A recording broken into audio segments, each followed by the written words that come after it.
Welcome to Engine Adventures off-road review of the 2020 Jeep Wrangler Rubicon. This is the Unlimited or the 4-door version. And let's just jump right into it. Okay, so before we get into anything, let's go over a few quick things. So right now, two-wheel drive and can't do the lockers. Have to be in 4-wheel drive low. So we'll go ahead and hit the off button. So to do the lockers, you push down and it will lock the rear only, or you push up and it will lock front and rear. So you have to be in 4-wheel drive low to use the lockers. The sway bar disconnect, engage 4-wheel drive low or 4-wheel drive high for that one to work. So those are two big key features, but you have to be in 4-wheel drive or 4-wheel drive low for those to work. Interesting thing, this does have lockers, but it still does have the pretty aggressive traction control that Jeep has got on all their vehicles basically. Let's go ahead and head over here to the little articulation thing, and I don't even know, I mean, I'll try and get shots here, but this thing articulates so well that it's probably not going to lift a wheel. I'd like to give you a comparison between the sway bar being locked and the sway bar being unlocked. So we'll try and do that. We're starting off here with two-wheel drive. Sway bar is connected and I haven't touched the traction control buttons or anything. And you can see it's not really transferring power side to side very well, which is interesting because Jeeps do have a really good capability of doing that. But just like with the Ram Rebel, it seems like they really restrict or turn down those braking functions when there is a locker involved. Because, I mean, right here you can see 4-wheel drive high, it's just spinning the wheels pretty crazily. Once I got the speed up enough, it did transfer power, went right up it. But with the lockers on, it just makes a huge difference. Especially in this video, you can see, I mean, the lockers are still off, but I've disconnected the sway bar. And check out the difference in wheel spin between this video and the one before it. So there is just a tiny bit of wheel spin here, and then it makes the climb essentially. I mean, that sway bar being disconnected adds so much more travel, just makes it a lot easier to off-road when you're keeping your tires on the ground. And then I just tried it again, trying to get a better angle at it. It turned out with pretty much the same result.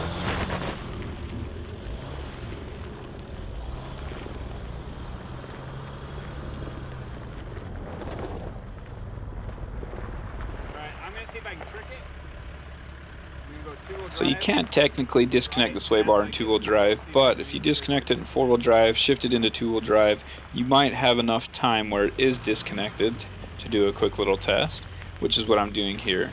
And you can see there's still quite a bit of wheel spin. It doesn't seem to be making it that much better than the regular 2-wheel drive mode. I do try again with a little bit of momentum, and you'll see here it just goes right up it. So having the sway bar disconnected does help a little bit in 2-wheel drive, but like I said, it's kind of difficult to get it disconnected in 2-wheel drive.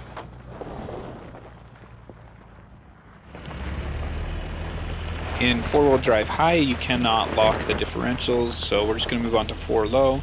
Here the differentials are open and the sway bar is connected, and you can see it does a much better job of braking the spinning wheels in 4-wheel drive low. I think they have programmed it that way, so 4-wheel drive high, it doesn't give you nearly as much braking system, gives you, better for sand and mud and stuff like that, and then 4-wheel drive low is better for rock clawing, and it does a lot more aggressive braking. Just like all the other times with the sway bar disconnected, there's a lot more wheel travel, a lot more traction on the ground, and makes the climb super easy in 4-wheel drive low.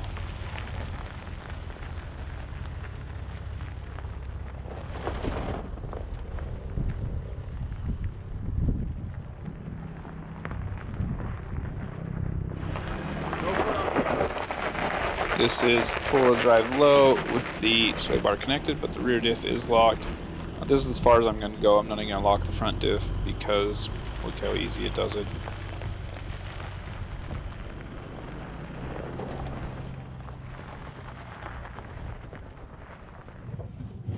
For off-road high-speed driving, this thing does okay. So it has solid axles front and rear, and you feel that as it bounces side to side a little bit.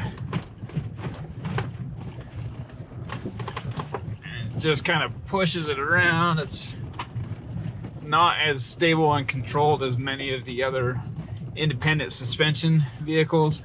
Of course, it has excellent crawling capabilities and all that.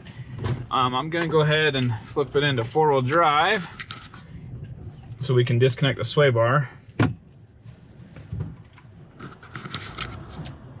And it's flashing, there we go. Sway bar disconnected in progress. Sway bar disconnected, all right. So to disconnect the sway bar, you need to move a little bit usually and maybe get the wheels to articulate just a tiny bit, just to make sure it can disconnect. So it still feels pretty bouncy side to side over all that, but with the sway bar disconnected, it feels a little softer. So there's still a side to side movement from the solid axle, but it's just not quite as harsh. And we hit the speed, dang it. So if you go over 20, the sway bar will reconnect, which makes it kind of hard. So if you're, you know, faster off-road driving, like this stuff. And this is where the new Gladiator Mojave shines. Maybe there will be a Wrangler Mojave. That would be cool to run this kind of a trail, a little bit higher speed. But yeah, you can hear it just doesn't like high speed stuff. I have these off-road pages on, and you can change it, but this has the pitch and the roll. Pitch is forward and back, roll side to side. You can see what the drivetrain's doing. If you're in four-wheel drive, steering angle, sway bar is disconnected, and then the axles are unlocked. And then you can see all your gauges here. So on the pitch and roll, I noticed in the Land Cruiser, it was showing almost 30 degrees, maybe a little above 30 degrees on the test hill. In the Tacoma, it was closer to 25. And then in this, the maximum was about 23. So the test hill is probably not as steep as I have been saying, but still, I mean, 23 degrees is roughly 45% grade. So it's still pretty steep, but not nearly as steep as I had originally thought.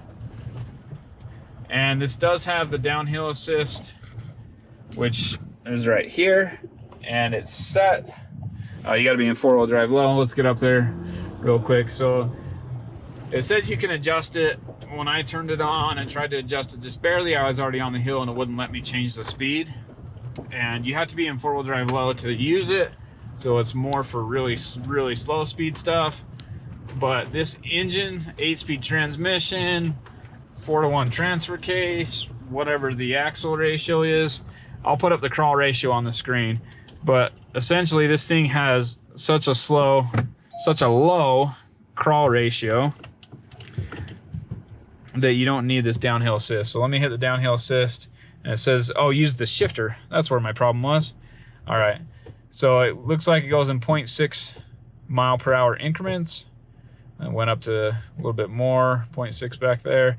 Anyway, so you can set it from 0.6 up to 5 miles per hour using the shifter here. You just put it over into manual mode, and then you shift up and down, and it will change that. So one thing on the Jeep, to shift up, you pull back.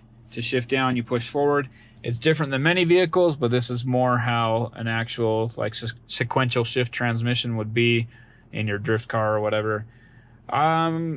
The only reason I'm not enjoying it as much is because I'm not used to it, but I think that's actually a great idea. Think of it as you're braking, you want to downshift, you push forward to downshift as you're braking because your momentum's forward. If you want to upshift as you're accelerating, you pull it back. So it makes it really simple. Let's drop it down into first gear. Why is it not showing my gear? Oh, because I have that on. Okay, turn off that. So M2, when you're in four-wheel drive low, it just automatically puts it in second gear. So you have to manually do it into first if you want. And let's see what the off-road pages say on how steep this is. going downhill. Like I said, going up 23 was the steepest I got. And 22 looks like going down. So now foot's off the gas, foot's off the brake, and we're just rolling down using the engine braking. And we're at 2 miles an hour on an 18%, 19% grade, or sorry, 19 degree grade. About double that for the percent, so 36 to 38% grade. And yeah, no brakes or anything, it goes down just fine. Of course, if you set the downhill assist, it'll go slower even and help you out there. But this thing, I really love the crawl ratio and the torque of the diesel. That's just not something you get nearly as often anymore, especially with an automatic. But with this 8-speed automatic and really low gearing throughout, this thing does that no problem. The fording depth of this particular Wrangler is 30 inches. We weren't maybe 18 inches in this hole, so just barely over half. Went through it no problem.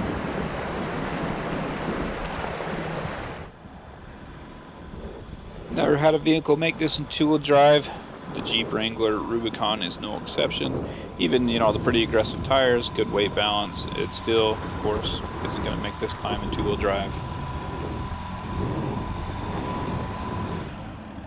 Moving on to four-wheel drive, we'll see, this is four-wheel drive high, and we'll see a lot of wheel spin like we did on the articulation hill. But once the RPMs get up high enough, it does start to transfer the power side to side. It makes the climb pretty easy.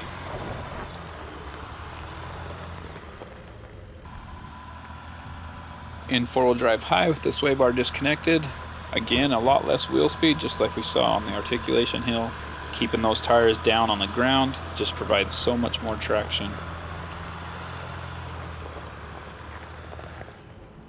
Running it again in four-wheel drive high with the sway bar disconnected, just trying to find the place that articulates the most. You saw I got just a tiny bit more wheel spin there, but it really didn't make that much of a difference trying to take the hardest line possible. Again, the articulation hill is a good representation of the steep hill for this vehicle. There's a lot less wheel spin in four-wheel drive low. I mean, you can see it still does slip a little bit there, but it still transfers power side to side super quickly, makes this climb with very little dust.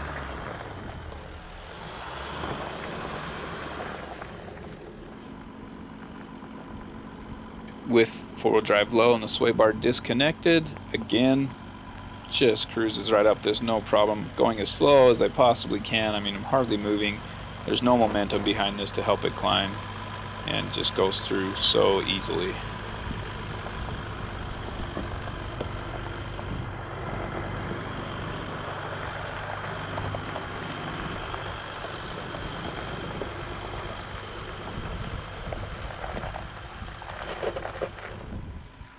In order to make it rely more on the lockers than the sway bar, I went ahead and connected the sway bar. So hopefully you can see a little bit here that the three wheels spin for just a second. That would be the rear two, and then the front left spun there just barely. But just like in the other mode with the sway bar disconnected, without the lockers on, not going to be an issue.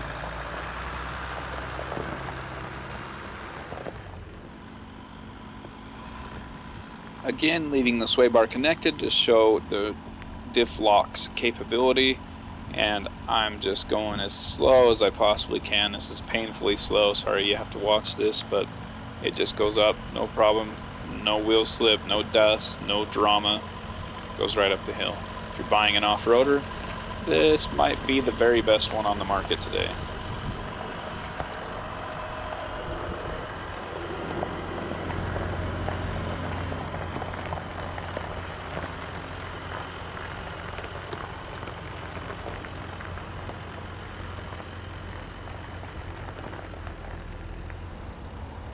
Just running through it all again from a different angle, hopefully give you another perspective. And I'm not going to narrate through the whole thing because basically it performed the same in this section or this view as it did in the other view. I mean, I do only have one camera, so there's separate runs and it might be a little different, but overall basically the same thing. You can get the same experience.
When cresting the hill, this view shows the breakover angle really well, which I mentioned before is kind of the weak point of the Jeep. The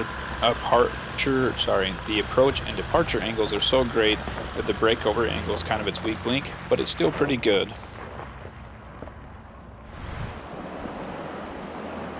Here's a different river crossing. It's a little deeper than the first one that I showed, and again, I've locked it up just to make sure. I wasn't 100% sure how deep it was right here. So front and rear diffs are locked, sway bars disconnected, and climbs through no problem. Hardly any wheel slip at all. So another thing about this, you see that lightish colored rock? It's almost, I would say 3.5, 4 feet tall, but I'll stop right here and show you the approach angle. So you can see the approach angle on this thing is so good that it's not a struggle even to hit this rock and climb right up it.